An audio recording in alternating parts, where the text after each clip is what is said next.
gates where the captives were led. The words of the prophet were carefully spread. Jeremiah wrote down a message of old to keep them from chasing the silver and gold. You'll see in that city the idols of pride, with glitter and jewels on the outside tied.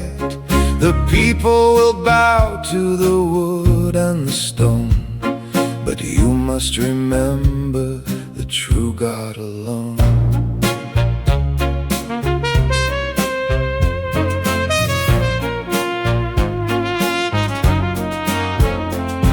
The statues are carried on shoulders of men. They have no power to rise up again. They sit in their temples in robes of bright red, with dust on their faces like those who are dead.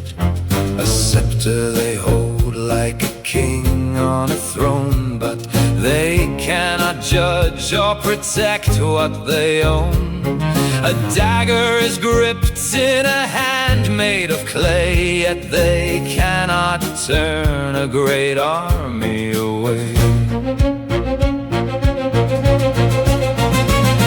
Their eyes are all filled with the soot and the grime. They cannot perceive the progression of time, like beams in a house that the termites have eat. They rot from the head to the soles of their feet.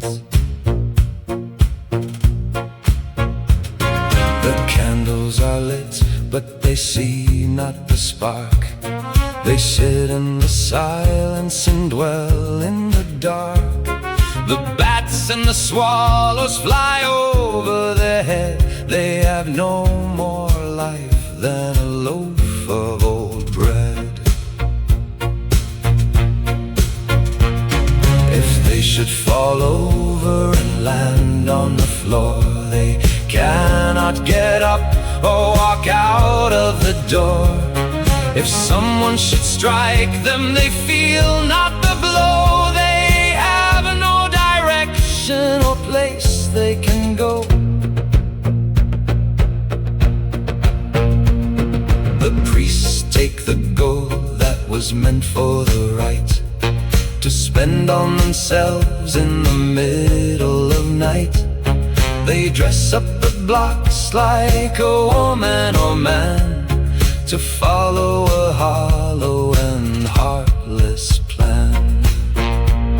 They cannot give riches or take them away. They cannot hear words when the suffering pray. If the king makes a vow, they don't hold him to task. They cannot provide what the worshippers ask.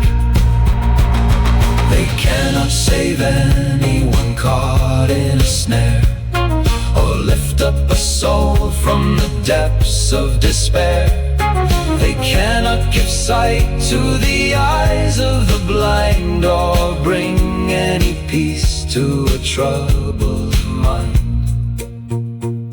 So why would a person give honor or dread to things that are silent and empty and dead? They are but a work of a craftsman's design, without any spark of the Spirit divine. When fire breaks out in the temple's high hall, the priests run away or they scramble and crawl, but the idols remain and they burn in the heat, like straw or like chaff or like kernels of wheat. They cannot resist a great king or a thief. They cannot bring comfort or offer relief. A wooden bowl used by a commoner's hand is better than gods in a Babylonian land.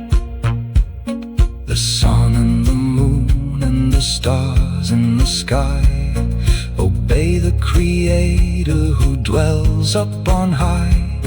The lightning and wind follow every command to spread out the rain on a thirsting land.